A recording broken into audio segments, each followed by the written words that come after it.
2ನೇ ವರ್ಷದ ಮಂಗಳೂರು ನಮ್ಮ ಕಮಲದ ಕ್ಯಾಪ್ಟನ್ ಬ್ರಿಯೇಶ್ ಅವರ ನೇತೃತ್ವದ ತಂಡ ತುರುಕಾದೆ ಕರೆಕ್ಟ್ ತಂದಿಲ್ಲರೆ ಸಮುದ್ರನಾಗಲಿ ರಾಮಕರುತ ನಂದಳಿಕೆ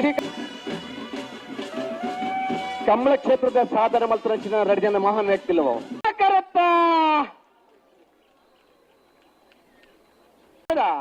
ನಮ್ಮ ಮಂಗಳೂರದ ರಾಮ ಲಕ್ಷ್ಮಣ ಜೋಡಕರ ಕಮಲಗೂಟದ ಬಲ್ಲಮಲ್ಲ ವಿಭಾಗದ 1ನೇ ಬಹುಮಾನ